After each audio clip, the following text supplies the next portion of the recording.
Today, we're taking a closer look at a Town Hall 13 hybrid farming base built to protect your valuable loot while still making the base difficult to break through with common attack strategies.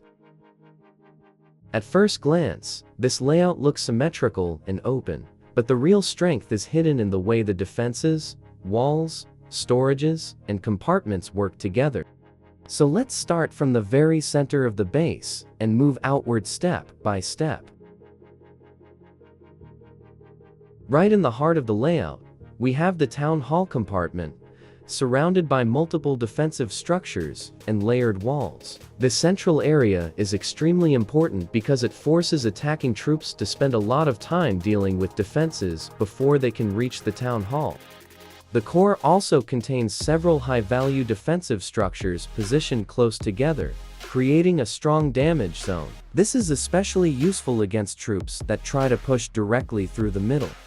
The multiple compartments around the core also make it harder for an attacker to funnel everything into one straight path.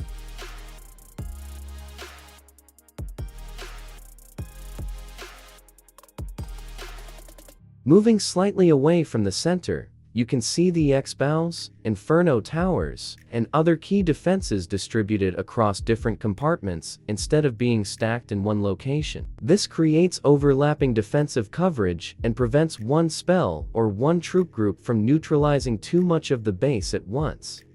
The storages are also intelligently spread around the interior. That is an important feature for a farming base, because your gold, elixir, and dark elixir are not all concentrated in a single easy-to-reach compartment. Attackers have to work through several defensive zones to collect a meaningful amount of loot.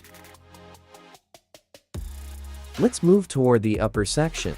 The top side contains several defensive buildings and resource structures arranged with plenty of separation. This helps create multiple small entry points, while the walls force attacking troops to move through specific compartments rather than simply walking straight toward the core.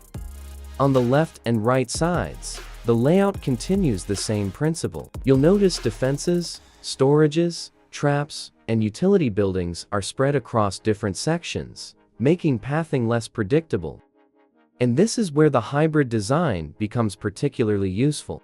Your goal is not necessarily to make every single building impossible to reach. Instead, the idea is to make the attacker spend too many troops and too much time just to reach the valuable targets. Quick reminder, if you want to copy this exact base, you can find the base link in the description below this video. Save it now, so you don't have to search for it later.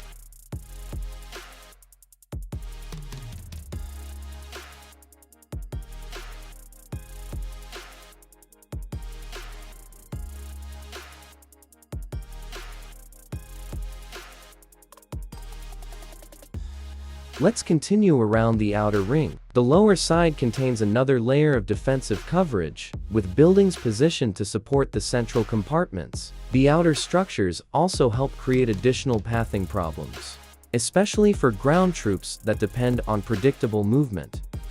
The corners are also important. Instead of leaving large empty spaces, the layout uses different buildings around the perimeter to make deployment less comfortable. This can disrupt funneling and force attackers to adjust their plans earlier than expected. Another strong point is the distance between important defenses. Attackers cannot always eliminate several major defenses at once, which gives the base more time to defend against both ground and air attacks.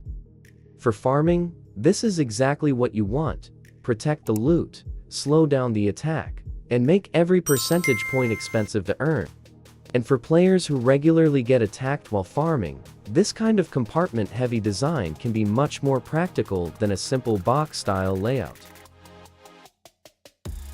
So overall, this Town Hall 13 hybrid farming base combines centralized defensive protection, distributed storages, layered compartments, unpredictable pathing, and strong perimeter coverage. It's designed to make attackers work for every target, and the longer they spend inside the base, the more opportunities your defenses have to shut the attack down.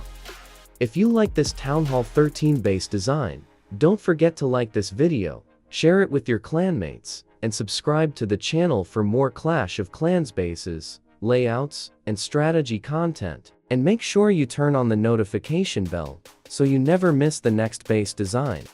Thanks for watching, and good luck defending your loot. See you in the next one.